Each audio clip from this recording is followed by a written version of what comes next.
It's the economy. You know, middle-class families have done enough. We have bailed out Wall Street. What else can they ask us to do? So we have to turn our economy around. First thing, as I said, you can't talk about the economy without talking about the energy crisis. There has to be a long-term solution. We have to increase our domestic supply of oil so that we can see some immediate relief. We must do more with renewable sources of energy, because that is ultimately where we want to go, but the bridge is the increased drilling. Nuclear power as well. France gets 80% of its nuclear power from nuclear technology. It's good enough for France. Why can't we do it here? Also, conservation. We need to continue to stress conservation. And then also, as I stated before, it's about health care. These premiums are cutting into our paychecks of working families. And we need to do something about comprehensive, overall reform of health care if we are to turn the country around. But, you know, think about it. Congress also has to stop spending. And each day, the debt goes higher and higher and higher. And nobody seems to care, and especially those who represent us. And as I said, it was the Republicans when they were in charge, they spent out of control, and now the Democrats who are in control who are spending. It's because it's the culture, and it's fostered a culture of corruption as well. It all needs to change. Mr. Heinrich. We must begin to live within our means.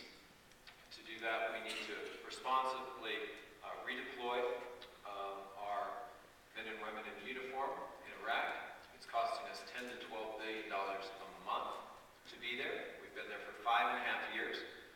Iraq has a $79 billion oil surplus. Its future challenges are largely political now, as opposed to military. It's time we responsibly wrap that up and start focusing those dollars back on our own economy. We need to fix the fundamental problems within our economy. We got into the crisis we're in large part because of the problems in the mortgage and securities industries. We need to fix the subprime problems that we have. We need to support the mortgage lenders who were doing the right thing, giving conservative mortgages to people that can be backed up and were good bets. And we need to reform the securities industry that was so rampantly released of oversight in 1999. We have a lot of work to do there to put back the common sense oversights that existed after our last Great Depression. We also need to insure our children. We need to pass the Children's Health Insurance Plan that we've now seen this president veto twice, and we need an Apollo project for energy independence in this nation that provides the good jobs of tomorrow for our children.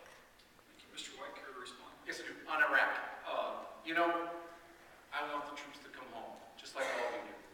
I was a veteran of the 82nd Airborne Division. My son currently serves in the Air Force National Guard. I think about it every day because he could be deployed. So we need to continue to push the U.S.-Iraq pact as well. They are working on timelines. The Iraqi government must be pushed harder to do more.